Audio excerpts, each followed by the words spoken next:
তুমি কি খুব দ্রুত ক্লান্ত হয়ে পড়ো? তাহলে খেজুর খাও। খেজুরে আছে প্রাকৃতিক চিনি, যা শরীরে দ্রুত শক্তি দেয়। রোজ সকালে 2টা খেজুর খেলে সারাদিন থাকবে এনার্জিতে ভরপুর। প্রাকৃতিক শক্তি চাই? তাহলে আজ থেকেই শুরু করো খেজুর খাওয়া। রোজা খুলতে খেজুর কেন খাওয়া হয় জানো? কারণ সারাদিন না খেয়ে থাকার পর খেজুর শরীরে দ্রুত শক্তি ফিরিয়ে দেয়। এটা হালকা, সহজপাচ্য আর সাথে সাথে এনার্জি দেয়। তাই রোজার সেরা শুরু খেজুর দিয়ে। পেটের সমস্যা নিয়ে চিন্তিত? খেজুরে আছে প্রাকৃতিক আঁশ, যা হজম শক্তি বাড়াতে সাহায্য করে। রাতে ভিজিয়ে রেখে সকালে খেলে পেট পরিষ্কার রাখতে সাহায্য করে। সুস্থ পেট চাই? খেজুর রাখো প্রতিদিনের তালিকায়।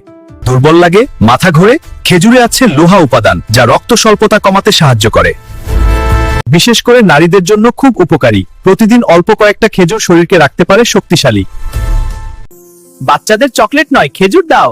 খেজুর প্রাকৃতিক মিষ্টি, কোনো কৃত্রিম চিনি নেই। শিশুদের টিফিনে 2টা খেজুর যোগ করো, আর দেখো এনার্জি আর হাসি দুটোই বাড়বে।